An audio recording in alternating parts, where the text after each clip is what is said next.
الحمد لله نحمده ونستعينه ونستغفره ونؤمن به ونتوكل عليه ونعوذ بالله من شرور أنفسنا ومن سيئات أعمالنا من يهده الله فلا مضل له ومن يضلله فلا هادي له وأشهد أن لا إله إلا الله وحده لا شريك له وأشهد أن سيدنا ونبينا ومولانا محمدا عبده ورسوله صلى الله تعالى عليه وعلى آله وأصحابه وبارك وسلم تسليما كثيرا أما بعد فأعوذ بالله من الشيطان الرجيم بسم الله الرحمن الرحيم يا أيها الذين آمنوا اجتنبوا كثيرا من الظن إن بعض الظن إثم ولا تجسسوا ولا يغتب بعضكم بعضا أيحب أحدكم أن يأكل لحم أخيه فكرهتموه واتقوا الله إن الله تواب رحيم صدق الله العظيم. میرے قابل احترام بزرگوں اور عزیزوں، جو آیت میں نے تلاوت کی ہے یہ سورہ حجرات کی آیت ہے، اور اس میں معاشرت کے متعلق 3 بڑے بڑے گناہ بیان کیے گئے ہیں۔ ایک،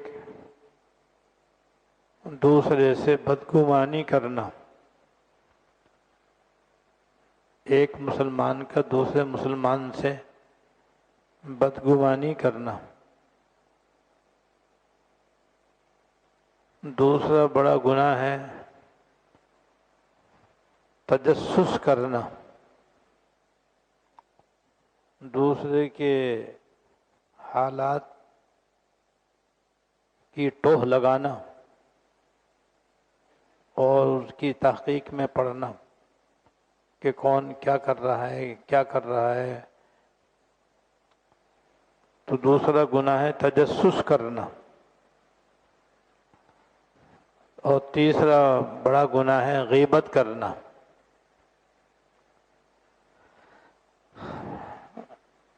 ان میں سے غیبت کرنا گناہ بہت زیادہ عام ہے، اس لیے پہلے میں اس کے بارے میں انشاءاللہ تعالی بیان کروں گا، پھر بدگمانی کے متعلق، اس کے بعد پھر تجسس اور ٹوہ لگانے کے متعلق انشاءاللہ تعالی۔ غیبت یہ ہمارے معاشرت سے تعلق رکھتا ہے، یہ معاشرت کے گناہوں میں سے ایک بڑا گناہ ہے۔ یعنی انسان کے ساتھ رہتا ہے، اس رہنے سہنے کو معاشرت کہتے ہیں، اور یہ معاشرت بھی ہمارے دین کا ایک اہم شعبہ ہے۔ اس کے متعلق بھی اللہ تعالیٰ کے احکام ہیں، حلال بھی ہے، حرام بھی ہے، جائز بھی ہے، ناجائز بھی ہے۔ اس کے اندر فرائض و واجبات بھی ہیں اور ممنوعات بھی ہیں جن کو گناہ کہتے ہیں۔ تو اس گناہ کا تعلق معاشرت سے ہے۔ ایک انسان دوسرے انسان کی تعریف بھی کر سکتا ہے، اس کی کوئی خوبی بھی بیان کر سکتا ہے، اس میں کوئی اچھی عادت ہے یا اس کا کوئی اچھا عمل ہے تو وہی بتا سکتا ہے یہ اچھا عمل ہے، یہ اس کی ہمارے اندر عادت ہونی چاہیے کہ ہم دوسرے مسلمان کی، چاہے وہ ہمارے گھر کے افراد ہوں، پڑوس کے افراد ہوں، خاندان کے حضرات ہوں، برادری کے افراد ہوں، ہم ان کی تعریف کرنے کی عادت ڈالیں اور منہ پر تعریف کرنے کے بجائے پیچھے تعریف کرنے کی عادت ڈالیں کہ فلاں کے اندر یہ عادت بہت اچھی ہے، فلاں کا یہ کام بہت اچھا ہے، فلاں کا یہ عمل بہت بہترین ہے، فلاں کے اندر یہ خصلت بہت عمدہ ہے، بہت اعلیٰ ہے، اللہ تعالی ہمیں بھی نصیب کرے۔ یہ ہے دوسرے کی تعریف کرنا۔ منہ پر تعریف کرنا بھی جائز ہے مگر اس کے اندر اعتدال ضروری ہے، اور اس کے اندر افراط تفریط منع ہے۔ لیکن کسی کے پیٹھ پیچھے اس کی اچھائیاں بیان کرنا، اس کی خوبیاں بیان کرنا، یہ بہت اچھی عادت ہے، بہت اچھا عمل ہے۔ یہ اس کے بڑے فوائد ہیں۔ اس سے جب دوسرا آدمی سنتا ہے کہ فلاں نے میری تعریف کی، اس کا دل خوش ہوتا ہے، جس سے محبتیں بڑھتی ہیں، تعلقات اچھے ہوتے ہیں، بجائے بدگمانی کے نیک گمان وجود میں آتا ہے۔ لیکن اس اچھی عادت کا ہمارے یہاں بہت ہی زیادہ فقدان ہے۔ 1,00,000 میں سے اکا دکا کوئی آپ کو ملے گا جو دوسرے کے پیٹھ پیچھے اس کی تعریف کرتا ہوگا۔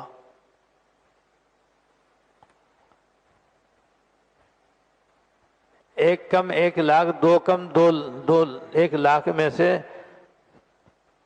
زیادہ تر دوسروں کے عیب بیان کرنے والے ہیں، یعنی ایک دوسرے کی عدم موجودگی میں ایک دوسرے کی پیٹھ پیچھے برائی کرنے کی بہت عادت ہے۔ فلاں میں یہ عیب ہے، فلاں میں یہ عیب ہے، فلاں ایسا ہے، فلاں ایسا ہے، یوں کرتا ہے، وہ یوں کرتا ہے، اس نے یہ کہا، اس نے وہ کہا، اس کی برائیاں کرنا، اس کے عیب بیان کرنا، اس کی خرابیاں بتلانا، یہ 99% ہمارے اندر پایا جاتا ہے۔ اسے کہتے ہیں غیبت۔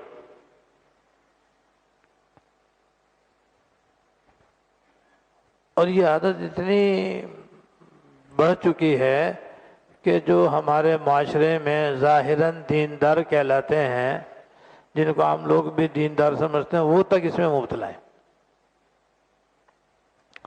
یعنی ہمارے معاشرے میں روزہ رکھنے والے، یعنی نفلی روزے رکھنے والے، نفلی صدقہ دینے والے، روزانہ تلاوت کرنے والے، روزانہ تسبیحات پڑھنے والے، روزانہ صدقہ خیرات کرنے والے، روزانہ تہجد پڑھنے والے، اشراق چاش پڑھنے والے، روزانہ تلاوت کرنے والے، روزانہ مناجات مقبولی پڑھنے والے، بزرگوں کی صحبت میں بیٹھنے والے، یہ سب دیندار کہلاتے ہیں، نماز روزے کے پابند ہوتے ہیں یہ لوگ۔ یہ بھی 99% اس گناہ کے اندر مبتلا ہے۔ یعنی ایسے دینداروں میں بھی آپ 99 آدمیوں کو غیبت کرتا ہوا پائیں گے۔ مسجد میں وہ ذکر کر رہے ہوں گے، تسبیح پڑھ رہے ہوں گے، تلاوت کر رہے ہوں گے، دعائیں کر رہے ہوں گے، گھر میں غیبتیں کر رہے ہوں گے۔ حاجی نمازی بھی اس کے اندر آ گئے۔ یہ حالت ہے۔ حالانکہ جیسے شراب پینا حرام ہے، جوا کھیلنا حرام ہے، سٹا کھیلنا حرام ہے، زنا کرنا حرام ہے، سود کھانا حرام ہے، غیبت کرنا بھی حرام ہے۔ یہ جو دیندار کہلاتے ہیں، یہ شراب پیتے ہوئے آپ کو نظر نہیں آئیں گے، نہ گھر میں نہ گھر سے باہر، نہ آپ کو جوا کھیلتے ہوئے نظر آئیں گے، نہ گھر میں نہ گھر سے باہر، نہ سٹا کھیلتے ہوئے نظر آئیں گے، نہ گھر میں نہ گھر سے باہر۔ غیبت کرتے ہوئے آپ کو ہر جگہ نظر آئیں گے۔ مسجد تک بھی ان کے غیبت سے محفوظ نہیں ہے۔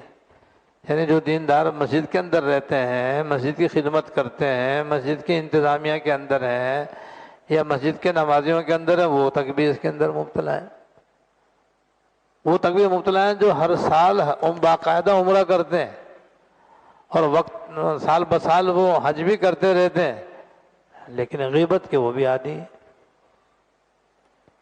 اس لیے میں نے اس کا انتخاب کیا ہے کہ اس گناہ کے بارے میں بتایا جائے کہ بھئی یہ حرام ہے اور یہ ناجائز ہے اور گناہ کبیرہ ہے، اور قرآن و حدیث میں اس کے بارے میں بڑی سخت سخت وعیدیں آئی ہیں، عذاب آیا ہے، تاکہ ہم اس گناہ سے بچیں۔ کیونکہ ہمارے اور آپ کے یہاں جمع ہونے کا مقصد اپنی اصلاح ہے۔ ہم یہاں اپنی اصلاح کے لیے آتے ہیں۔ جو باتیں سنی جاتی ہیں، سنائی جاتی ہیں، اپنی اصلاح کی غرض سے سنی اور سنائی جاتی ہیں، تو ہم سن کر کے اپنی اصلاح کریں۔ جو نیک کام کر رہے ہیں وہ کرتے ہی رہیں، انہیں نہ چھوڑیں، لیکن ان حرام کاموں کو چھوڑیں، ان گناہوں سے اپنے آپ کو بچانے کا اہتمام کریں۔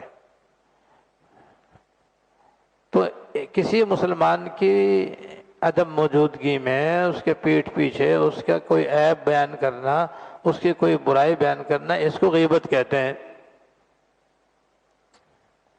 اور اللہ تعالیٰ نے اس آیت میں جو میں نے تلاوت کی ہے 30 نمبر پر، اس کو حرام فرمایا ہے کہ غیبت کرنا حرام ہے۔ اور اس کی مثال دی ہے جیسے اپنے مردہ گوشت، اپنے مردہ بھائی کا گوشت کھانا حرام ہے، ایسے ہی اپنے مسلمان بھائی کی غیبت کرنا بھی حرام ہے۔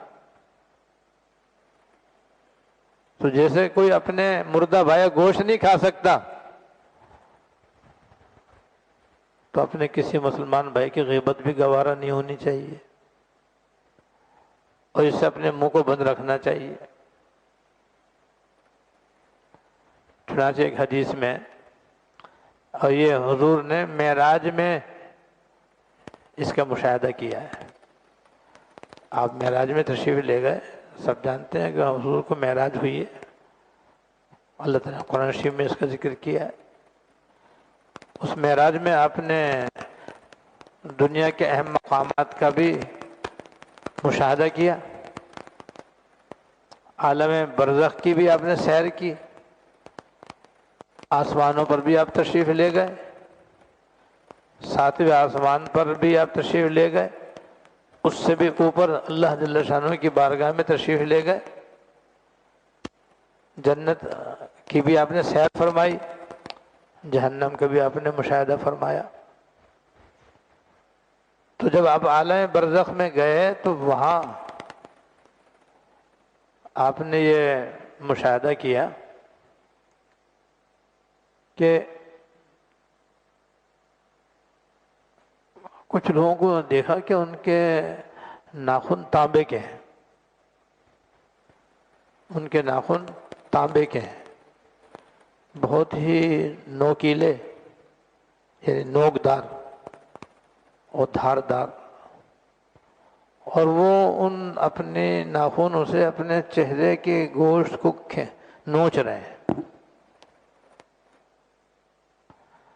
جس کی وجہ سے ان کا چہرہ لہو لہان ہو گیا ہے، اور کھرچ کھرچ کے انہوں نے سارا گوشت نکال دیا، تو اب ہڈیاں ہی ہڈیاں اس کے چہرے کے اندر ہے۔ اب انسان کے چہرے میں گوشت نہ ہو، کھال نہ ہو، صرف ہڈیاں ہوں، تو کتنا خوفناک معلوم ہوتا ہے، اللہ بچائے۔ تو انہوں نے اپنے ناخنوں سے اپنے چہرے کو نوچ نوچ کر کے لہو لہان بھی کیا ہوا ہے، اور انتہائی خوفناک بھی بنایا ہوا ہے، اور وہ برابر یہی کر رہے ہیں۔ تو اس معراج کے سفر میں آپ کے ساتھ جبرائیل علیہ السلام بھی تھے اور حضرت میکائیل علیہ السلام بھی تھے۔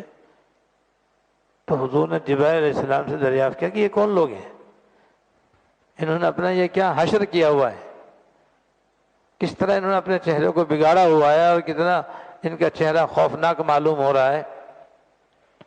کون لوگ ہیں یہ؟ فرمایا یہ غیبت کرنے والے ہیں، جو غیبت کر کے دوسروں کی بے آبروئی کرتے ہیں۔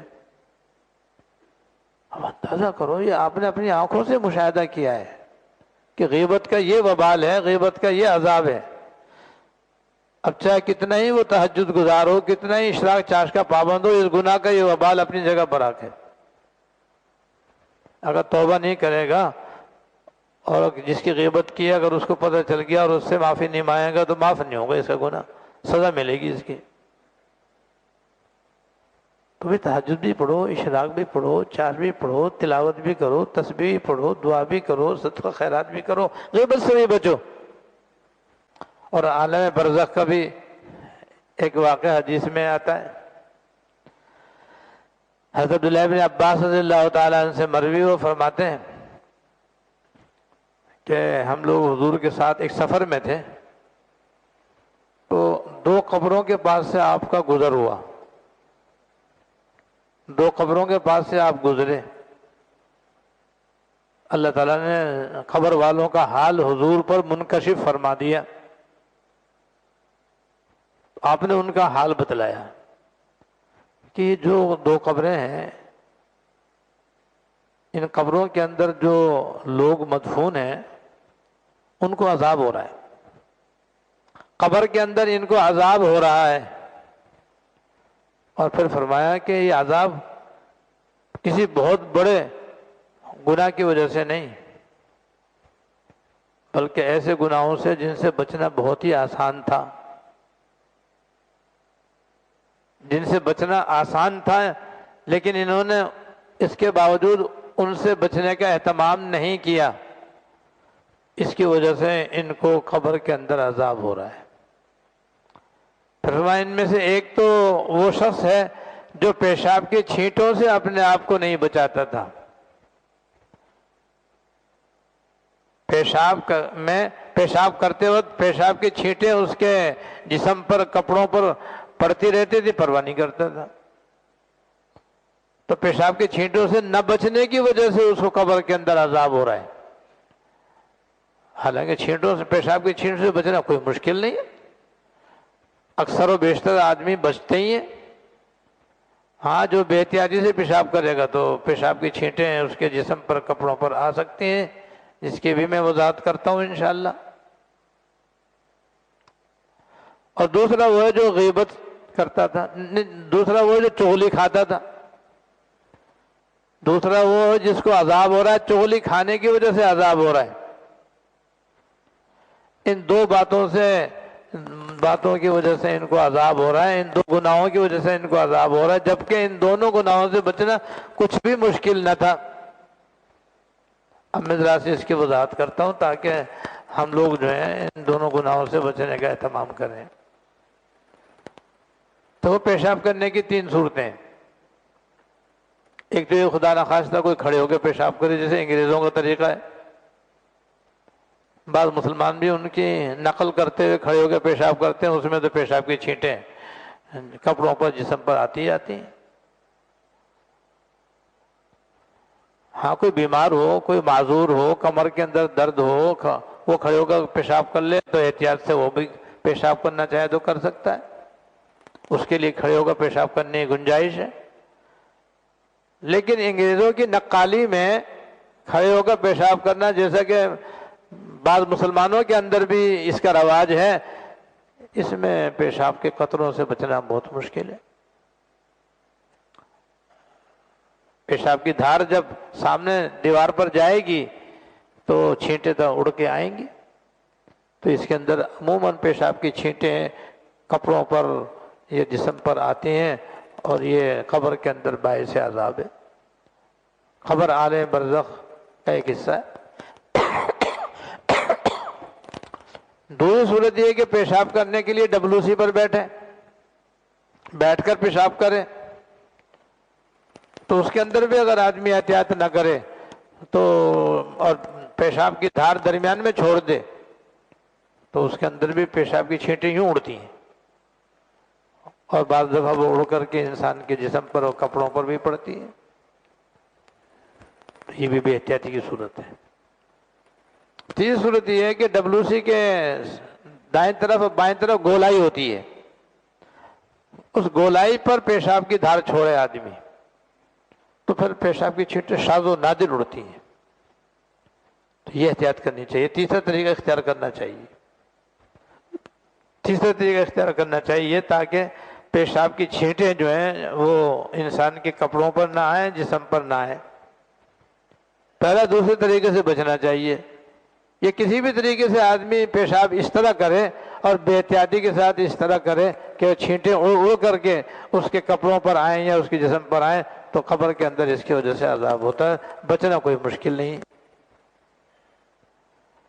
اسی لیے حضور صلی اللہ علیہ وسلم کی سفر میں یہ سنت ہوتی تھی کہ جب آپ استنجا کرنے کے لیے تشریف لے جاتے تھے، ایک تو آپ دور تشریف لے جاتے تھے، قریب میں ہی نہیں بیٹھ جاتے تھے، کیونکہ یہ خلاف مروت بات ہے کہ جہاں ساتھی بیٹھے ہوئے ہیں وہیں بیٹھ کر کے پیشاب کر رہا ہے، چاہے اوٹ میں کر رہا ہے، دور تشریف لے جاتے تھے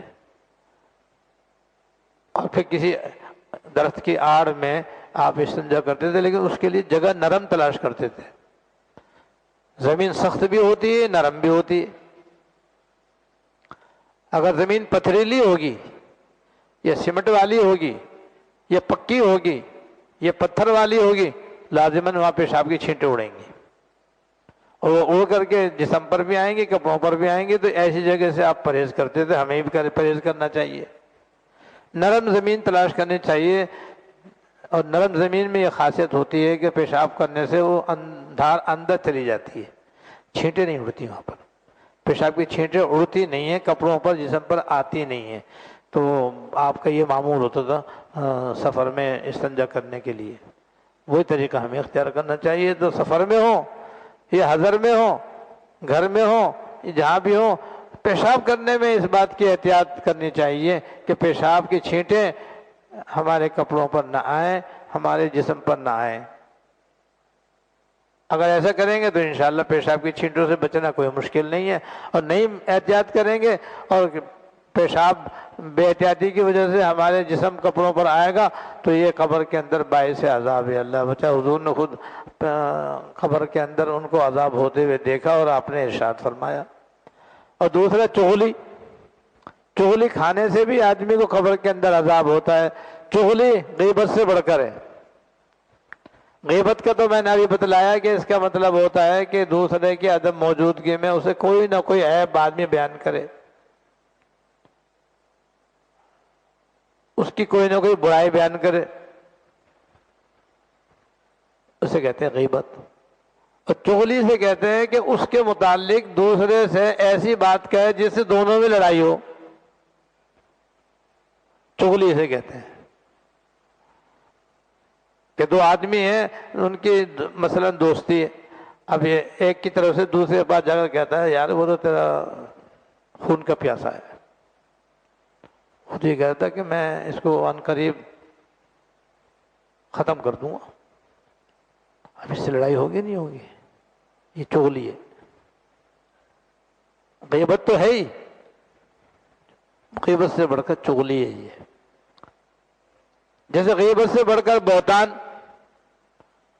کہ ایک آدمی کا ایک عیب ہے، ہم اپنی طرف سے 10 عیب اس کے بیان کریں لوگوں کے سامنے، تو 9 عیب ہم نے اپنی طرف سے اس کے اوپر چپکا دیے، تو اسے کہتے ہیں بہتان اور الزام۔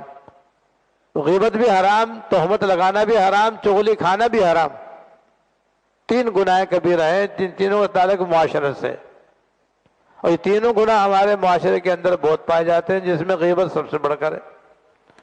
اب عام طور پر جو غیبت کرتا ہے وہ ایک عیب نہیں بیان کرتا، اپنے طرف سے بھی اس میں 1-2 عیب چپکاتا ہے اور بڑھا کر بیان کرتا ہے، جس کے نتیجہ یہ ہے کہ کیونکہ اس کا تعلق معاشرت سے، اس لیے معاشرت خراب ہو جاتی ہے آدمی کی۔ معاشرت کی روح یہ ہے کہ جہاں بھی انسان کسی دوسرے انسان کے ساتھ سکون کے ساتھ رہے۔ معاشرت کی روح یہ ہے کہ انسان جہاں بھی رہے اور جن کے ساتھ رہے سکون کے ساتھ رہے، آرام کے ساتھ رہے، راحت کے ساتھ رہے، ایک دوسرے کی خدمت کے ساتھ رہے، ایک دوسرے کو راحت پہنچانے کی کوشش میں مشغول رہے۔ یہ ہے روح معاشرت۔ اور ایک دوسرے کو ستانا، تکلیف دینا، ایذا پہنچانا، یہ روح معاشرت کے بالکل الٹ ہے، ناجائز ہے یہ کہ بلا وجہ دوسرے کو ستائے، پریشان کرے، ایذا پہنچائے، تکلیف پہنچائے۔ غیبت تکلیف پہنچانے کا ذریعہ ہے،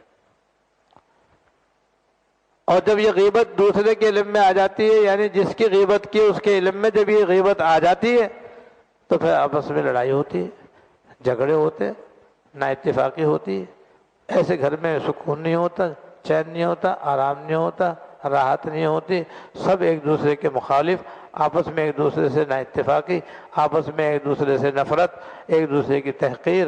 یہ ہمارے ہر گھر کا حال ہے اللہ ماشاءاللہ۔ دینداروں کے گھر کا بھی یہی حال ہے، غیر دینداروں کے گھر کا بھی یہی حال ہے، اس لیے کہ جی بھر کے غیبتیں ہو رہی ہیں ہر جگہ، گھر کے اندر بھی غیبتیں، آفس کے اندر بھی غیبتیں، دفتر کے اندر بھی غیبتیں، اور جناب مسجد میں بھی غیبتیں، بازار میں بھی غیبتیں، تفریح گاہ میں بھی، ہر جگہ غیبتیں غیبتیں غیبتیں غیبتیں ہمارے یہاں پھیلی ہوئی ہے۔ اس کا نتیجہ یہ ہے کہ ہماری پوری معاشرت تباہ ہو چکی ہے، اور وہ روح معاشرت کا دور دور کوئی نام و نشان نہیں ہے۔ لہذا ہم سب کو اس بات کا تہیہ کرنا چاہیے اور ارادہ کرنا چاہیے کہ آج کے بعد سے انشاءاللہ ہم اپنی زبان کو غیبت سے ہی بچائیں گے، تہمت سے ہی بچائیں گے، چغلی سے ہی بچائیں گے، تاکہ قبر کے عذاب سے ہی بچے اور دوزخ کے عذاب سے ہی بچے۔ اللہ تعالی ہم سب کو اس سے بچنے کی توفیق دے۔ وآخر دعوانا الحمدللہ رب العالمین۔